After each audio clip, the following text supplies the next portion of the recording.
નમસ્તે વિદ્યાર્થી મિત્રો, આજે આપણે શીખવાના છીએ પ્રમેય 6.1 પ્રકરણ 6 ની અંદર આવતું આ પ્રમેય સમપ્રમાણતાનું મૂળભૂત પ્રમેય અથવા થેલ્સના પ્રમેય તરીકે પણ ઓળખાય છે.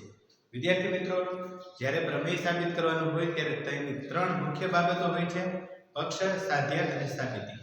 બીજું, સૌપ્રથમ કોઈ બાબત આવે તો એની પ્રતિજ્ઞા એટલે કે પ્રમેયનું જે વિધાન છે તે આવે છે. પ્રમેય હંમેશા શરતી વિધાન હોય છે. વિદ્યાર્થી મિત્રો, અહીંયા કીધું છે કે પ્રમેય 6.1 છે એની પ્રતિજ્ઞા આવે છે કે જો ત્રિકોણની કોઈ એક બાજુને સમાંતર દોરેલી જે રેખા છે બાકીની બે બાજુને ભિન્ન બિંદુમાં છેદે, ભિન્ન બિંદુ એટલે જુદા જુદા બિંદુઓમાં જો છેદે તો તે બાજુઓ પર કપાતા, એટલે બાજુઓ છે, આ બાજુ રેખા જે આમ જાય છે તે કપાતા જે રેખાખંડો છે, કપાતા રેખાખંડો તે બાજુઓનું સમપ્રમાણમાં વિભાજન કરે છે. એટલે ત્યારે તે બાજુઓ સમપ્રમાણમાં મતલબ આ AD છે એના છેદમાં BD અને AE છેદમાં EC આ રીતનો ગુણોત્તર થાય. ક્યારે? તો કે આ વચ્ચે જે પસાર થતી રેખા છે તે ત્રીજી બાજુની સમાંતર હોય તો, નહીતર. વિદ્યાર્થી મિત્રો, હવે આપણે શરૂ કરીશું પક્ષ. પ્રમેયથી શરૂઆત થાય પક્ષથી. આ પ્રતિજ્ઞા છે, પ્રતિજ્ઞામાં ત્રિકોણ એવો શબ્દ વાપર્યો છે. આપણે ત્રિકોણ ABC એવું લખ્યું છે. ત્રિકોણ ABC ની બાજુ BC, આ BC છે એને સમાંતર રેખા છે, આ સમાંતર રેખા છે એ AB ને D બિંદુએ અને AC ને E બિંદુએ છે. અહીં લખ્યું છે બાકીની બે બાજુઓ AB અને AC ને અનુક્રમે એટલે પહેલા AB આવ્યું એટલે D અને પછી AC આવ્યું એટલે E માં છેદે છે. આ જો અને તોની વચ્ચે જે આવે છે, જો અને તોની વચ્ચે છેદે એ લખ્યું છે તેને પક્ષ કહેવામાં આવે.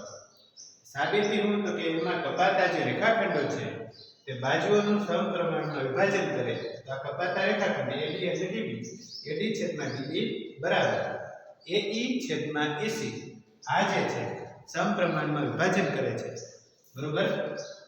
તો એ એનું સાધ્ય છે. વિદ્યાર્થી મિત્રો, હવે આપણે શરૂ કરીએ સાબિતી. તો સાધ્ય પછી આવ્યું સાબિતી. સાબિતીમાં શું લખવાનું છે? પહેલા તો પક્ષની વાત લખી નાખો કે ત્રિકોણ ABC પક્ષ સૌપ્રથમ લખી નાખો. ABC ની બાજુ BC ને સમાંતર રેખા કોની સમાંતર રેખા AB અને AC ને અનુક્રમે AB અને AC ને અનુક્રમે D અને E માં છેદે છે. D અને E બિંદુએ છેદે છે. હવે વિદ્યાર્થી મિત્રો, આપણે એક કામ કરીશું. અહીંયા આ B છે એને જોડીએ છીએ, તૂટક લીટીથી જોડશું. C છે એને D વડે જોડશું. એટલે અહીં હવે સ્ટેપ આગળ ધપીએ. B ને E સાથે જોડો, બરોબર. એટલે BD ની રચના કરો, BE ની રચના કરો, BE ની રચના કરો. મતલબ કે અહીંયા લખો અહીં BE અને CD જોડો, બનાવો, રચો, બરોબર.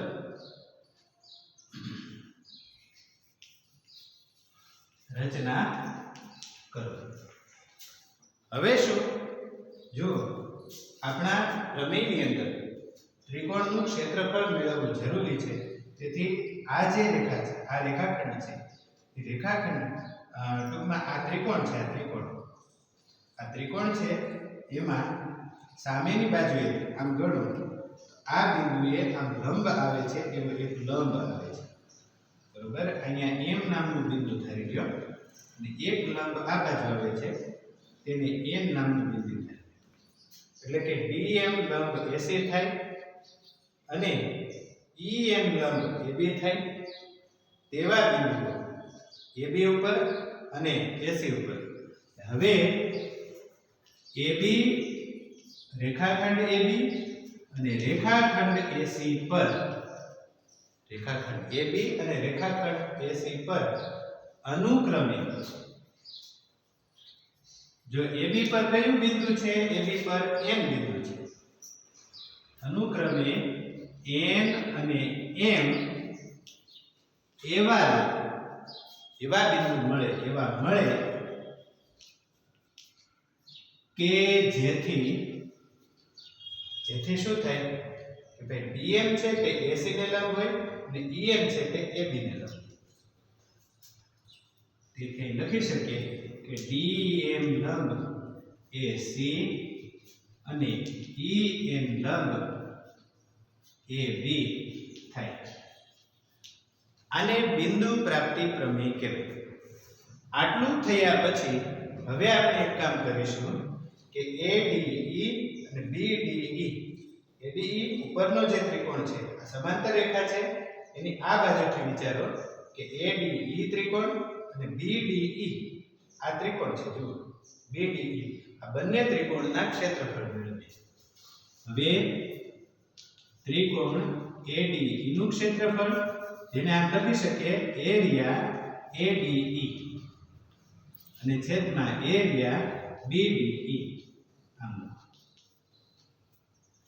એટલે ADE નું ક્ષેત્રફળ છેદમાં BDE નું ક્ષેત્રફળ આપણે જોઈએ કોઈ પણ ત્રિકોણ છે તેનું ક્ષેત્રફળ શું થાય તો કે પાયો એને ગુણ્યા વેધ આ ADE ની વાત કરો ને ADE ની તો જુઓ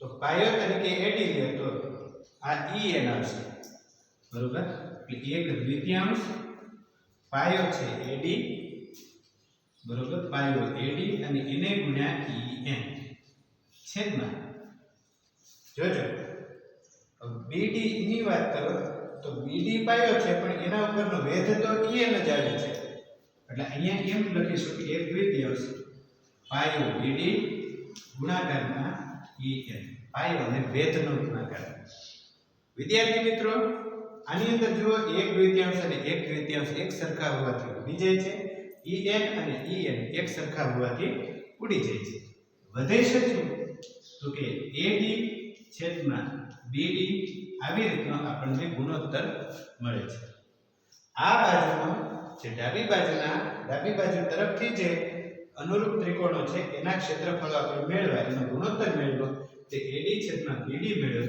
તેને આપણે એક નામ આપશું તે પરિણામ કેટલાનું 1 હવે ત્યાર પછી જમણી બાજુ વિચારો એમાં પણ જો આ AED છે એ હકીકતમાં તો AD જ છે આપણે AED લખશું કે ભાઈ ત્રિકોણ ADE બંને ત્રિકોણ સરખા છે બરોબર ત્રિકોણ AED લખો કે ADE લખો બંને સરખા છે એટલે ADE જ લખો અને છેદમાં શું આ બાજુથી વિચારો ને તો CED એટલે CDE લખો તો ચાલે ત્રિકોણ CDE એનું ક્ષેત્ર જોજો જમણી બાજુ આ AED છે આ ત્રિકોણ તો આ બાજુથી ગણો કે આ બાજુથી ગણો સરખો જ છે તેથી આપણે ADE અને CED લખો CDE લખો ગમે તે લખી શકો તેથી આપણે આ બાજુનું ત્રિકોણ લીધું જો આ CDE નું ક્ષેત્ર હવે એના ક્ષેત્રફળની વાત કરીએ તો આ બાજુનો પાયો આ બાજુનો પાયો બરોબર અહીંયા 1/2 AE એને ગુણ્યા DM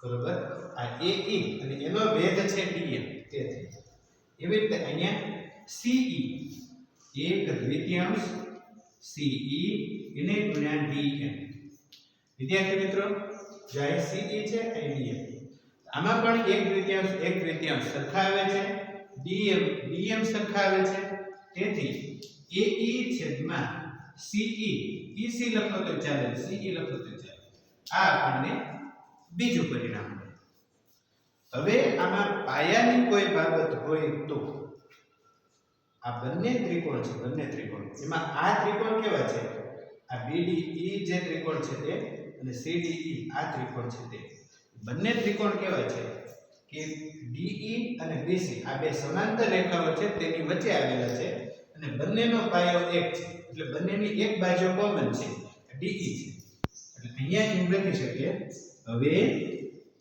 ત્રિકોણ BDE અને ત્રિકોણ CDE એ એક જ પાયા ઉપર આવેલા છે. એક જ પાયો કયો પાયો તો કે DE. એક જ પાયા DE પર અને કઈ બે સમાંતર રેખાઓ છે તો કે DE અને BC. તો સમાંતર રેખાઓ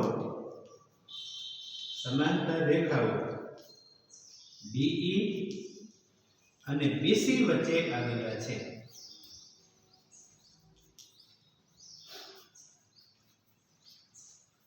બંને જસ BDE ની વાત કરો CDE ની વાત કરો, આ બાજુનો ત્રિકોણ અને આ બાજુનો ત્રિકોણ એ બંને એક જ પાયા DE ઉપર આવેલા છે અને DE અને BC બે સમાંતર રેખાઓ છે એની વચ્ચે આવેલા છે. આવી સ્થિતિમાં એ બંનેના ક્ષેત્રફળ સરખા હોય એટલે BDE નું ક્ષેત્રફળ છે CDE નું ક્ષેત્રફળ છે એ બંને સરખા હોય અને તેથી આપણે એમ કહી શકીએ કે area BDE is equal to area CDE. Area BDE is equal to area CDE मतलब કે BDE નું ક્ષેત્રફળ બરાબર CDE એનું ક્ષેત્રફળ. અને તેથી આ ત્રીજું પરિણામ છે. તો વિદ્યાર્થી મિત્રો હવે જુઓ ઉપર ADE અને ADE આ બંને સરખા જ થાય છે. આ બંને તો સરખા જ થાય છે, નીચે પણ સરખા થાય, BDE અને CDE એ પણ સરખા થાય. તો મતલબ એમ થયો કે આ બાજુનો ગુણોત્તર અને આ બાજુનો ગુણોત્તર સમાન છે. અને તેથી અહીં કહી શકીએ 1 2 અને 3 પરથી 1 2 અને 3 પરથી ત્રણ પરિણામ પરથી એમ કહી શકાય કે AD છેદમાં BD બરાબર AE છેદમાં CE EC જે લખો તે AD છેદમાં DB લખો તો ચાલે, BD લખો તો ચાલે, કારણ કે રેખાખંડને ગમે તે ક્રમમાં લખી શકે. આપણે જે સાબિત કરવાનું હતું AD છેદમાં DB બરાબર AE છેદમાં EC તે સાબિત થાય છે. આને સાધ્ય કહેવાય, સાધ્ય જે સાબિત કરવાનું હતું. આવું ન લખો તોય ચાલે, બરોબર છે, પણ અહીંયા તે સાબિત થયું. વિદ્યાર્થી મિત્રો પાયાની વસ્તુઓ હોય તો પહેલા તો ત્રિકોણ ધારવાનો આવશે. ત્રિકોણ ધાર્યા પછી એના બિંદુઓના નામ લખવાના આવશે. પછી પ્રમેયમાં સાબિત કરવા માટે જે વસ્તુઓ જરૂરી છે તે મુદ્દાઓ લખવાના આવશે. આટલી વસ્તુઓ છે. ત્રિકોણ એબીસીની બાજુ જે સમાંતર રેખા આ જે પ્રતિજ્ઞા આપી છે એના આધારે પરિસ્થિતિ આખી બિંદુ મુજબ લખવાની રહેશે. પછી જો અને તોની વચ્ચેની વસ્તુઓ પક્ષ સ્વરૂપે લખવાની રહેશે. તો પછી જે સાબિત કરવાનું છે તે સાધ્ય સ્વરૂપે લખવાનું રહેશે. જ્યારે સાબિતી શરૂ થાય છે ત્યારે તમારે પેલા પક્ષની તમામ વિગતો અહીંયા લખવાની છે. પછી સ્ટેપ બાય સ્ટેપ તમે અહીંયા સાબિત કરતા રહેશો. માત્ર 3 જ મુદ્દાની અંદર આ પ્રમેય છે તે સાબિત થઈ જાય છે અને 4 માર્ક હોય છે. જ્યારે પ્રમેય લખીએ છીએ ત્યારે જે આકૃતિ દોરીએ છીએ તે હંમેશા પેન્સિલથી દોરવાની, નામ નિર્દેશ પણ પેન્સિલથી કરવાના અને જેટલા ભાગમાં આકૃતિ કરી હોય તેની બાજુમાં પ્રમેયને લગતું કોઈ લખાણ લખવાનું નહીં. હંમેશા પેન્સિલથી જ આકૃતિ દોરવાની, નામ નિર્દેશ પણ પેન્સિલથી કરવાનું. પેન્સિલ એકદમ અણીદાર ન રાખવી કે જેથી આજે આકૃતિ દોરતી વખતે ઘણી વખત પાનું ફાટવાની શક્યતા રહેવું થાય. બરોબર, પાનું સહેજ પણ ફાટવું ન જોઈએ. ફૂટપટ્ટી તેનો ઉપયોગ વ્યવસ્થિત કરવો જોઈએ. સપ્રમાણ માપમાં આકૃતિ દોરવી જોઈએ.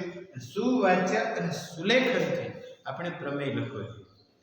સારામાં સારા પરિણામ માટે એમ કહી શકાય કે એક વખત તમે લખો છો તો 3 વખત વાંચ્યા બરાબર થાય છે. તેથી આ પ્રમેય છે 5-6 વખત જો તમે લખી નાખો સારા અક્ષરે તો પ્રમેય છે તે તમારા મગજમાં એકદમ વ્યવસ્થિત બેસી જશે. ન સમજાણું હોય તો સમજાઈ જશે. આ વિડીયો છે તેને શેર કરવાનું ભૂલશો નહીં. નમસ્કાર.